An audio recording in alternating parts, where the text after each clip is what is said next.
अस्सलाम वालेकुम मेरे बीकॉम के स्टूडेंट्स। जरा गौर से मेरी बात सुनना। हम लोगों ने मर्चेंडाइज को पीरियोडिक से खरीदना और परपेचुअल से खरीदना, पीरियोडिक से बेचना और परपेचुअल से बेचना सीखा था, ऐसा ही है। अच्छा भाई, ये हो गई बात हमारी खत्म। फिर हमने मर्चेंडाइज वापस भी की थी। मर्चेंडाइज हमने वापस भी की थी पीरियोडिक से और परपेचुअल से। पीरियोडिक इन्वेंट्री सिस्टम वाले जब भी मर्चेंडाइज वापस करते हैं तो वो परचेज रिटर्न एंड अलाउंसेस का नाम इस्तेमाल करते हैं वापस करने में, और परपेचुअल इन्वेंट्री सिस्टम वाले बोलते हैं कि हमारे पास से हमारी इन्वेंट्री एज एन एसेट के तौर पे जा रही है तो हम उसको क्रेडिट करेंगे मर्चेंडाइज इन्वेंट्री के नाम से। क्योंकि परचेजेस का कॉन्ट्रा परचेज रिटर्न अलाउंसेस होता है, तो परपेचुअल वाले तो परचेजेस यूज ही नहीं करते हैं। तो परपेचुअल इन्वेंट्री सिस्टम वाले कभी भी परचेज रिटर्न एंड अलाउंसेस का नाम इस्तेमाल नहीं कर सकते। रिटर्न अलाउंसेस का नाम, परचेज रिटर्न अलाउंसेस का नाम इस्तेमाल नहीं कर सकते।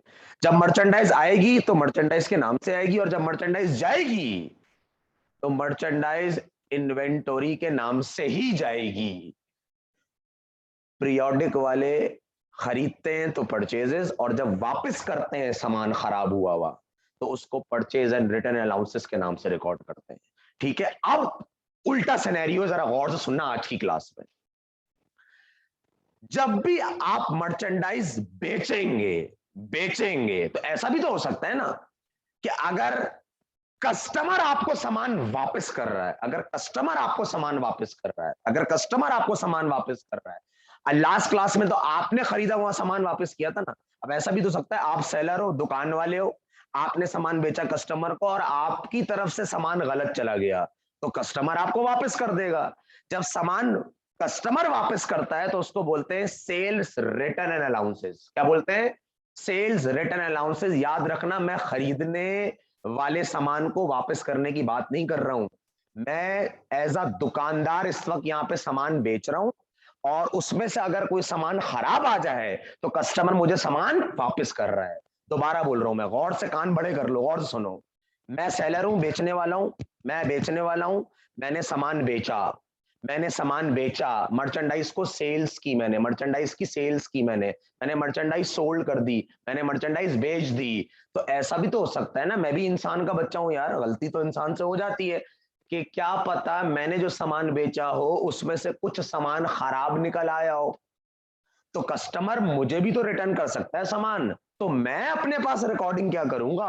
अंडर पीरियोडिक इन्वेंट्री सिस्टम और अंडर परपेचुअल इन्वेंट्री सिस्टम। आज हम उसकी एंट्रीज बनाने जा रहे हैं। यानी जो सामान बिका हुआ है और वो वापस कर दे कस्टमर खराबी की वजह से, या इंफीरियर गुड्स हो, क्वालिटी उसकी प्रॉपर ना हो, जो कस्टमर ने हमसे रिक्वायर्ड की थी चीजें हमने उस हिसाब से ना बेचा उसको सामान, या जो उसकी रिक्वायरमेंट थी उसके मुताबिक हमने कस्टमर को सामान नहीं बेचा, तो ऑब्वियसली अगर हम वापस कर सकते हैं सामान तो कस्टमर भी वापस कर सकता है सामान, मेरा बच्चा। तो अब कस्टमर हमें सामान वापस कर रहा है, और अब हमें इस एंट्री को रिकॉर्ड करना है अपने जर्नल में अंडर पीरियोडिक और अंडर परपेचुअल इन्वेंट्री सिस्टम। तो आइए सबसे पहले अपने पास क्वेश्चन देख लेते हैं हम। Sold merchandise on credit 2 lakh रुपए, जो कि कीमत हमें लगी थी वो थी 50,000। कॉस्टिंग का मतलब जो हमें लगी थी कीमत, ये मैं आपको बता चुका हूं। हमने बेचा 2 लाख रुपए का, और हमें जो उसकी लागत आई थी सामान खरीदने में वो आई थी 50,000 रुपए। यानी 2 लाख रुपए वाले सामान जो हमने बेचा है उसमें 50,000 की कॉस्ट हमें लगी थी, हमारी जेब से लगी थी, हमारी कॉस्ट थी सामान को लाने तक की इदारे में। हमने बेचा कितने का? 2 लाख का। इसमें हमारी कितनी खरीद थी वो सुना है आपने? बाजी इतनी तो मेरी खरीद नहीं है। खरीद का मतलब वो क्या बोल रहा है? कॉस्टिंग। यानी इतने का तो मैंने नहीं खरीदा। सुना है ना, जब बाजियां डिस्काउंट मांगने जाती है अमूमन तो दुकानदार क्या बोलता है? बाजी इतनी तो हमारी खरीद भी नहीं है। झूठ बोल रहा है, ऐसा होता नहीं है। वैसे ऐसा होता नहीं है, वो ऐसी बोलता है ताकि डिस्काउंट ना माने, डिस्काउंट ना मांगे कस्टमर। तो ये तो सब ड्रामेबाजी है। ये बाजी इतनी तो मेरी खरीद नहीं है, खरीद उसकी बहुत कम होती है, बेचता वो ऊपर ही है। अब आप सोचो ना, 2 लाख का मैं बेच रहा हूं, मैंने कितने का खरीदा? 50,000। तो ये है बाजी, मेरी खरीद 50,000 है, मैं आपको 50,000 से कम में कैसे बेच सकता हूँ? तो ये सब ड्रामेबाजी है। खैर चलो, दूसरी तरफ जा रही है बात, इधर आ जाओ। 2 लाख का मैंने बेचा, जितने का मैंने बेचा हमेशा सेल्स बेचने वाली अमाउंट से रिकॉर्ड करते हैं। सेलिंग प्राइस हमेशा, सेलिंग प्राइस से हमेशा सेल्स को रिकॉर्ड करते हैं। जितने का आपको पड़ा है वो कहलाती है cost price. Periodic inventory system वाले तो सिर्फ सेलिंग प्राइस की एंट्री बनाते हैं, लेकिन परपेचुअल इन्वेंट्री सिस्टम वाले सेलिंग प्राइस की भी एंट्री बनाते हैं और बिके हुए माल की कीमत की भी एंट्री बनाते हैं, यानी कॉस्ट ऑफ गुड्स सोल्ड, यानी 50,000 की भी एंट्री बनाते हैं। क्योंकि क्योंकि पीरियोडिक इन्वेंट्री सिस्टम वाले हाथ के हाथ अपडेट नहीं करते, वो डिफरेंट इंटरवल्स के साथ अपडेट करते हैं अपनी इन्वेंट्री को, साल में एक बार, 6 महीने में एक बार। लेकिन परपेचुअल इन्वेंट्री सिस्टम वाले अपनी इन्वेंट्री को हर सेल पे अपडेट करते हैं। सिंपल तरीका बताऊं, आया बिका बचा, आया बिका बचा। परपेचुअल वाले बोलते हैं इतने का आया, इतना बिका, इतना बच गया, हाथ क्या अपडेट करते हैं। तो जब वो अपनी इन्वेंट्री हाथ क्या अपडेट करेंगे, तो जाहिर सी बात है कि कितने वाला माल उनके पास से चला गया उसको भी हाथ क्या अपडेट करेंगे। जो कॉस्ट ऑफ गुड्स सोल्ड वाली एंट्री मैंने आपको बताई थी, परपेचुअल वाले बनाते हैं, एडजस्टिंग एंट्री कहलाती है वो। कुछ लोग नॉर्मल जर्नल एंट्री में बना लेते हैं, वो कोई मसला नहीं है, लेकिन बेहतर है कि आप उसको एडजस्टिंग एंट्री में बनाएं। रीजन ये है क्योंकि आप जब परपेचुअल में सामान खरीदते हैं तो एसेट के तौर पर रिकॉर्ड करते हैं, और जब आप बेचते हैं तो उसको असेट से निकाल के एक्सपेंस में डाल देते हैं, कॉस्ट ऑफ गुड्स सोल्ड में डाल देते हैं। कॉस्ट ऑफ गुड्स सोल्ड हमारा एक्सपेंस होता है, तो हम एडजस्ट कर रहे होते हैं बेसिकली। तो आप एडजस्टिंग में डाल सकते हैं, कोई गुना नहीं है। यहां तक बात क्लियर है मेरा बच्चा? आइए जरा इसको देख लेते हैं। दूसरा है सबसे इंपॉर्टेंट, जिसके लिए मैंने क्लास रखी है आज की, merchandise return from customer. Customer ने रिटर्न कर दिया है एक 10,000 रुपए का सामान। ये 10,000 रुपए आपका वो सामान है जो 2 लाख में से 10,000 रुपए का सामान वापस हो गया है, और जो आपको कीमत पड़ी थी 10,000 रुपए वाले सामान की, जो वापस हुआ है 10,000 वाले सामान, उसमें जो आपको कीमत पड़ी थी वो पड़ी थी 5,000 रुपए। यानी इस 10 में 5 आपको कीमत पड़ी थी। मैं 2 लाख की बात नहीं कर रहा हूं, 2 लाख तो आपने ओवरऑल सामान बेचा है। उस 2 लाख में से तो 10,000 का सामान वापस आया है, उसमें से जो आपको कीमत पड़ी थी वो 5,000 पड़ी थी। सर इसका क्या करना है? सबर करो, सब बताऊंगा क्या करना है इसका। अभी पहले सवाल देख लो। रिक्वायर्ड बोलता है record the above transaction into journal under periodic and perpetual system. तो आइए जरा हम अपने पास एक लाइन ड्रॉ कर लेते हैं, जिसमें इस साइड पर हम करेंगे पीरियोडिक इन्वेंट्री सिस्टम की एंट्रीज, और इस साइड पे हम करेंगे परपेचुअल इन्वेंट्री सिस्टम की एंट्रीज। तो आइए जरा बिस्मिल्लाह रहमान रहीम स्टार्ट करते हैं।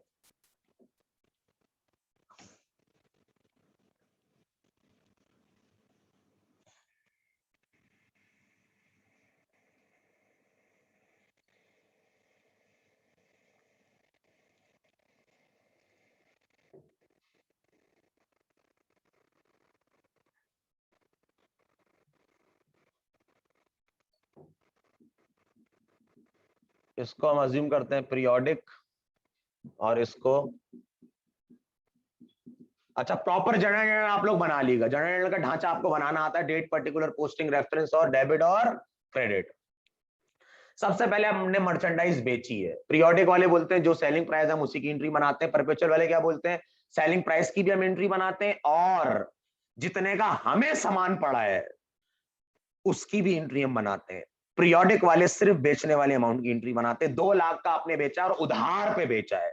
जब आपने उधार पे मर्चेंडाइज बेची होगी तो आपको पैसे वसूल करने होंगे, और मैंने पढ़ाया था पैसे वसूल करने वाला खाता कहलाता है accounts receivable.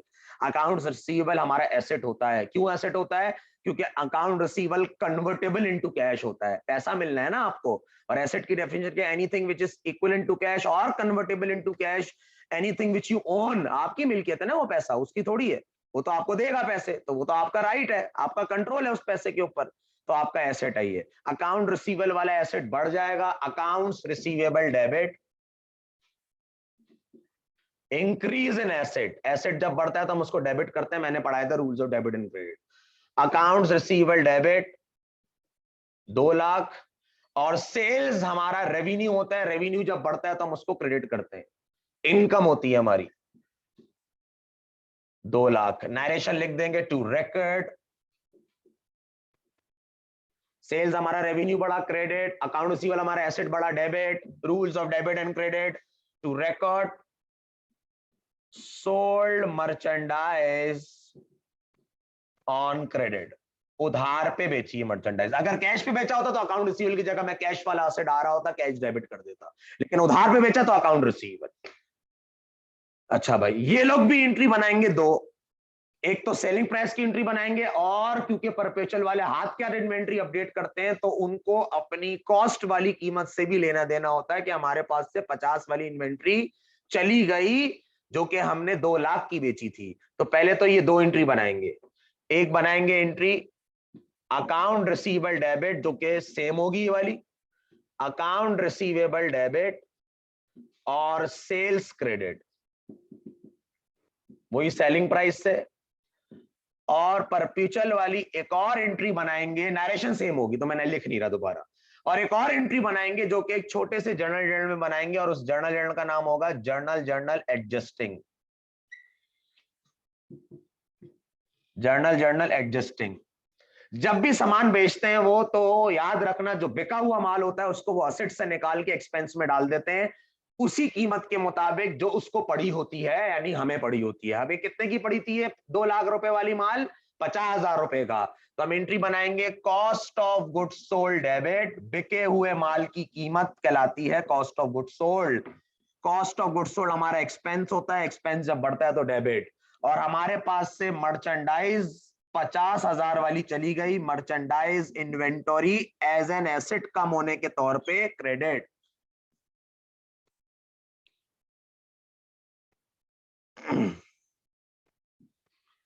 Cost of goods sold debit, asset बढ़, एक्सपेंस बढ़ रहा है, और मर्चेंडाइज इन्वेंटरी 50,000 वाली मर्चेंडाइज चली गई, decrease in asset credit side, आपने इसको एक्सपेंस में डाल दी। याद रखना, याद रखना, पीरियोडिक इन्वेंटरी सिस्टम वाले बचे हुए माल की एंट्री बनाते हैं। मैं बचे हुए माल की एंट्री आपको बनाना सिखाऊंगा, अभी मैं सिर्फ बता रहा हूं आपको। और परपेचुअल इन्वेंटरी सिस्टम वाले बिके हुए माल की एंट्री बनाते हैं। ये बिके हुए माल की एंट्री है, याद रखना। ये जब भी माल बेचते हैं तो एक सेलिंग प्राइस की एंट्री बनाते हैं और एक जितने का इनको पड़ा था उसकी एंट्री बनाते हैं। कॉस्ट ऑफ गुड्स सोल्ड, ये असेट से निकालते हैं, असेट से निकाला क्रेडिट, एक्सपेंस में डाला, एक्सपेंस हमारा कॉस्ट ऑफ गुड्स सोल्ड है, बढ़ गया debit, increase in cost of goods sold वाला expense debit, decrease in merchandise inventory वाला asset credit, rules of debit and credit. Narration लिख देंगे to record cost of goods sold.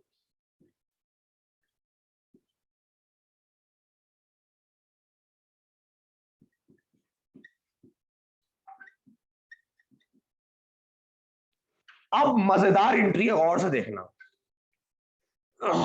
मुझे बताओ, जब पीरियोडिक वाले सामान वापस करेंगे, जब पीरियोडिक वाले सिस्टम में, पीरियोडिक इन्वेंटरी सिस्टम में जब कस्टमर हमें सामान वापस करेगा तो हम क्या उस कस्टमर से उतने पैसे लेंगे जो सामान उसने वापस किया है? नहीं लेंगे, नहीं लेंगे। अब मैं एंट्री नंबर 2 की तैयारी कराने जा रहा हूं। जब कस्टमर को माल बेचा था तो अकाउंट रिसीवल वाला एसेट बढ़ गया था। अकाउंट रिसीवल पैसे लेने वाला खाता होता है। जब पैसे लेने थे तो अकाउंट रिसीवल बढ़ जाता है, और जब पैसे नहीं लेने होते तो अकाउंट रिसीवल कम हो जाता है। मुझे बताओ, 10,000 रुपए वाला 10,000 रुपए का माल उसने बेच दिया, सॉरी 10,000 रुपए का माल उसने वापस कर दिया। 10,000 रुपए का माल कस्टमर ने वापस कर दिया। 10,000 रुपए का माल कस्टमर ने हमें वापस कर दिया। मुझे बताओ, क्या अब भी 10,000 रुपए लूंगा या नहीं लूंगा? नहीं लूंगा, नहीं लूंगा, नहीं लूंगा, नहीं लूंगा।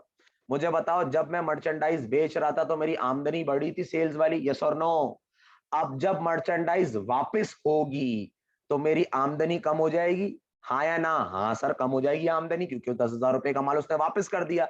जब बेचते हैं तो आमदनी बढ़ती है, और जब वापस हो जाता है तो आमदनी कम हो जाती है।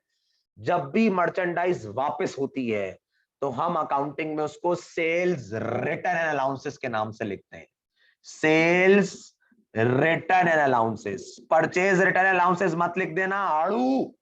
परचेज रिटर्न अलाउंसेस तो उस वक्त लिखा जाता है जब आपने सामान वापस किया होता है, खरीदा हुआ सामान आपने वापस किया हुआ हो। यहां बिका हुआ माल कस्टमर वापस कर रहा है, जो सेल की थी तुमने वो रिटर्न हो रही है। तो यहां पर लिखेंगे cell return and allowances debit. Debit क्यों लिखेंगे? क्योंकि वो आपके रेवेन्यू को कम कर रहा है। रेवेन्यू जब कम होता है तो डेबिट, रेवेन्यू जब कम होता है तो debit.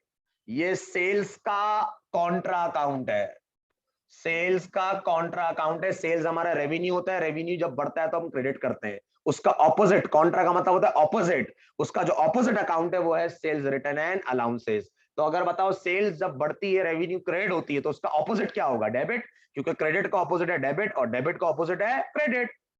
Cell return and allowances debit 10,000 रुपए, और अकाउंट्स रिसीवेबल क्रेडिट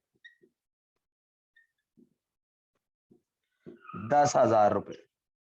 नरेशन लिखेंगे आप, to record return defective goods from customer.